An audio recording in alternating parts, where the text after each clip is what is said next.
दोस्तों, नमस्कार, राधे राधे। ले लो तुलसी का नाम सवेरे उठ के, ले लो तुलसी का नाम सवेरे उठ के, सवेरे उठ के, हाँ सवेरे उठ के, सवेरे उठ के, हाँ सवेरे उठ के, ले लो तुलसी का नाम सवेरे उठ के,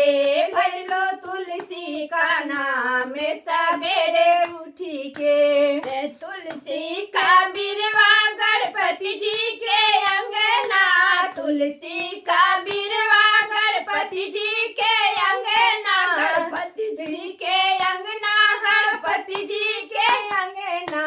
रिद्धि सिद्धि जल चढ़ावे सवेरे उठ के, रिद्धि सिद्धि जल चढ़ावे सवेरे उठ के, धूप आरती दिखावे सवेरे उठ के, फूल माला चढ़ावे सवेरे उठ के, तो भोग लगावे सवेरे उठ के, ले लो तुलसी का नाम सवेरे उठ के, भज लो तुलसी का नाम सवेरे उठ के। तुलसी का बिरवा ब्रह्मा जी के अंगना, तुलसी का बिरवा ब्रह्मा जी के अंगना, ब्रह्मा जी के अंगना, ब्रह्मा जी के अंगना, ब्रह्माणी चढ़ावे सवेरे उठ के, धूप आरती उतारे सवेरे उठ के, फूल माला चढ़ावे सवेरे उठ के, वो तो भोग लगावे सवेरे उठ के, ले लो तुलसी का नाम सवेरे उठ के, ले लो तुलसी का नाम सवेरे उठ के, ले लो तुलसी का नाम सवेरे उठ के। तुलसी का बिरवा विष्णु जी के अंगना, तुलसी का बिरवा विष्णु जी के अंगना, विष्णु जी के अंगना, नारायण के अंगना, लक्ष्मी मैया जल चढ़ावे सवेरे उठ के, लक्ष्मी मैया जल चढ़ावे सवेरे उठ के, धूप आरती दिखावे सवेरे उठ के, फूल माला चढ़ावे सवेरे उठ के, वो तो भोग लगावे सवेरे उठ के, ले लो तुलसी का नाम सवेरे उठ के, ले लो तुलसी का नाम सवेरे उठ के। तुलसी का बिरवा महेश जी के अंगना, तुलसी का बिरवा महेश जी के अंगना, गौरा मैया चढ़ावे जल सवेरे उठ के,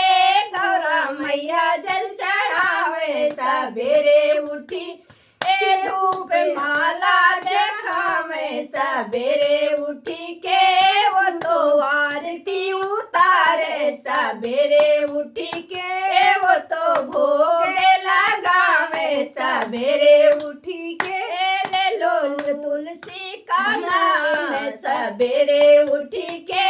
जप लो तुलसी का नाम सवेरे उठ के। तुलसी का बिरवा राम जी के अंगना, तुलसी का बिरवा राम जी के अंगना, सीता मैया जल चढ़ावे सवेरे उठ के, सीता मैया जल चढ़ावे सवेरे उठ के, धूप आरती दिखारे सवेरे उठ के, धूल माला चढ़ावे सवेरे उठ के, वो तो भोग लगावे सवेरे उठ के, ले लो तुलसी का नाम सवेरे उठ के, ले लो तुलसी का नाम सवेरे उठ के। तुलसी का बिरवा कृष्ण जी के अंगना, तुलसी का बिरवा कृष्ण जी के अंगना, कृष्ण जी के अंगना,